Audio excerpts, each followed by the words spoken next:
ahí en el centro, lo que está en el centro, esta parte de acá es la papila óptica, ¿sí? Y ahí tiene una excavación central que es esto de acá. La excavación central es por donde pasan los vasos sanguíneos, ¿sí?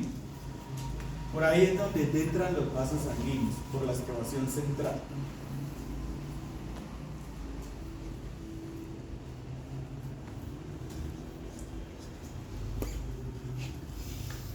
Entonces retomamos. Nuevamente voy a retomar. Decimos que en la retina hay una papila óptica y que en esa papila óptica, que la papila óptica es esto, hay una excavación central y que la excavación central es por donde entran los capilares sanguíneos. ¿Sí? Hasta ahí claro. Listo. Luego hay otra porción que se llama la mácula óptica, que esa es esta, ahora sí. Y en esa mácula óptica se produce una fobia central y esa es avascular. Vamos a ver cómo se ve eso visto desde la cara anterior hacia la posterior. ¿Qué es esta de acá? Una fobia central. ¿Óptica qué? Se produce una fobia. Una fobia central. Ya la voy a mostrar acá. Entonces aquí estamos viendo, estamos valorando el ojo desde la parte anterior hacia la posterior. Le estoy mandando luz a través de la pupila. O sea, a través de la pupila estoy visualizando. ¿Se acuerdan que la pupila hace el huequito? Entonces estoy poniendo luz y ahí le pongo luz y este es el campo que voy a ver ahí. Esto es lo que voy a ver dentro del ojo. Entonces, ¿esto qué sería? ¿Esto de acá qué es? La papila óptica. La papila óptica. ¿Y sobre la papila óptica qué hay? La excavación. La excavación. Y de ahí por esas excavaciones, ¿qué sale? Los vasos sanguíneos. ¿Sí ven? Esas excavaciones acá. Ahí están las excavaciones por donde salen los vasos sanguíneos. Y esto de acá, ¿cómo se llama? Pupila. ¿Una fobia? Ahí hay una fobia. Sobre esa fobia dice que la fobia se denomina como una mácula. ¿Por qué es mácula? Porque es más amarillenta. Y esa no, a ella no alcanza esa vascular, ¿sí? No alcanzan a llegar los vasos sanguíneos. Y ahí entonces tenía una fobia, ¿no? ¿Qué es esto? Y esa se nota también con lo de... Así tal cual como les estoy mostrando la imagen, así se ve. Entonces cuando ustedes están rotando por adulto y les toca hacer el examen de fondo de ojo, tienen que identificar la estructura normal, ¿sí? Entonces ustedes cuando van a hacer ese examen, identifican la estructura normal.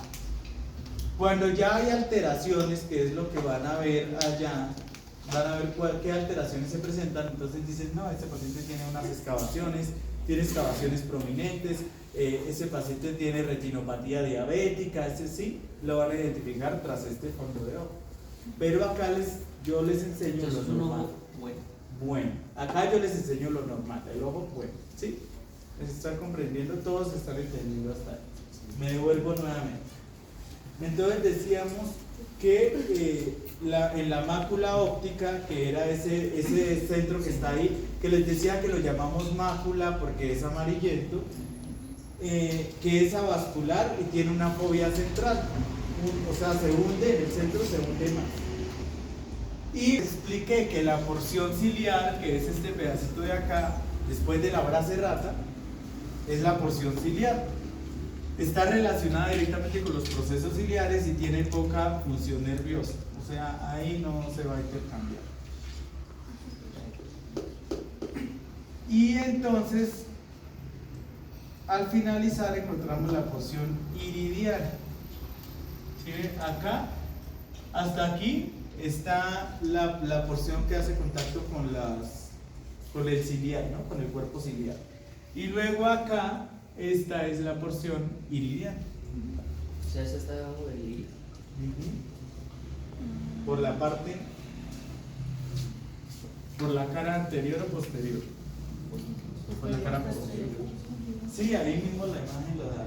Espérenle, miren. ¿Sí la ven? ¿Sí ven que acá también alcanza a ver una capa delgadita amarilla? Cada vez que va más para allá se vuelve más. Esta es la porción iridiana. Exacto. Esta es la porción iridiana. Esta de acá es la porción ¿qué? Ciliar. ¿sí? La que hace contacto con las, ¿qué? Los procesos ciliares. ¿Tú esa capa amarillita no es que da una membrana? ¿Cómo? ¿Esa capa amarillita no era que da una membrana? Por eso, esta amarillita, la pura externa es retina. Ah, Pero esa retina, ¿cómo se llama? ¿Retina qué? Retina primitiva. Y entonces ese pedacito, la que recubre los procesos ciliares, ¿sí? Es la retina ciliar. Y la que recubre el iris, pero si ve que ya es muy delgada, Iridia. es la retina iridiana.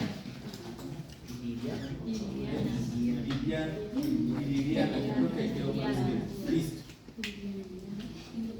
Entonces ahí lo observan. Así se ve el fondo y así se ve. Listo, tienen que ver muy bien. Obviamente no en todos vamos a ver esa vascularización. Otros vamos a ver más poquita, otros vamos a ver mucha.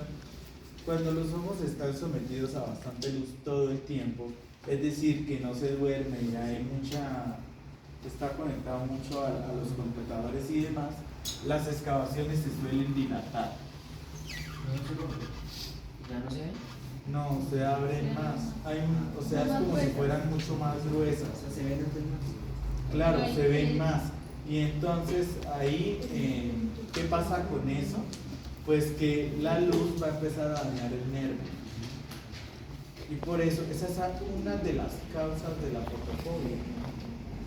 Hay personas que tienen mucha más fotofobia, otras sí es porque tienen mucho más grande ese espacio. Sí, entonces, ¿qué es lo que yo tengo? Por eso es que yo no puedo, digamos, ni la luz solar siquiera la tolero. Porque y me genera migraña. Directamente de una me genera dolor. Porque no tiene, o sea, se abren demasiado y entonces por ahí también pasa luz y ahí no va a haber un intercambio visual. ¿Cuál punto? No, el punto rojo que están haciendo. No, ahí está señalando esa estructura. Ah, Ahí se está, o sea, ahí está, en esta imagen se está haciendo la señalización de esta estructura. Lo que pasa es que yo le quité los nombres.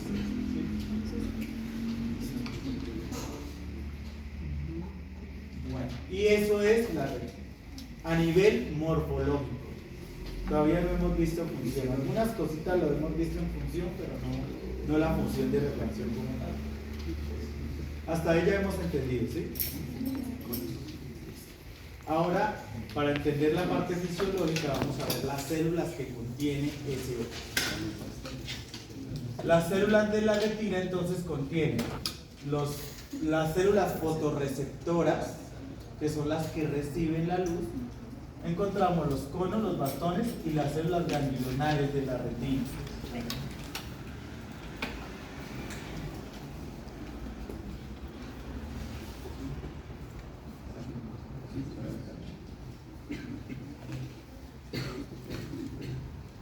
Las neuronas de conducción que van a conducir el impulso nervioso son las mismas células ganglionares.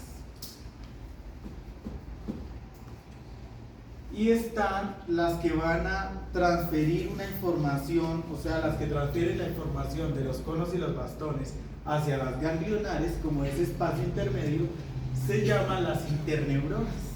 Y en esas interneuronas encontramos las bipolares, las horizontales y amacrinas, y unas células interflexiformes. Y las que le van a dar sostén a ese tejido nervioso, aquí estoy hablando de las células del tejido nervioso, ¿sí? Y las que le van a dar sostén al tejido nervioso son unas células que ya vimos, ¿no? ¿Y cuáles eran? Las células del nervio. ¿Listo? ¿Sí? ¿Está entendiendo? No estoy entendiendo. Pero sí está entendiendo. Yo me perdí de las células. Silencio. Entonces, les decía que la conducción, las neuronas de conducción son las células ganglionares, o sea, las que van a conducir el impulso. Ya ahorita lo vamos a ver. Y hay unas células que dentro de esta clasificación se conocen como interneuronas, porque son las que van a estar en medio, entre las células fotorreceptoras y las células ganglionares, o sea, en la mitad, ¿sí? Arriba están las células, los conos y los bastones, las receptoras, y por la parte de abajo, bien abajo, están las células ganglionales. Y en la mitad están las interneuronas, ¿sí? Esas interneuronas encontramos las bipolares, las horizontales y amacrinas, y las células interplexiformes, ¿sí? Y luego tenemos las células de sostén que sostienen ese tejido, ¿sí? Sostienen, que son las células de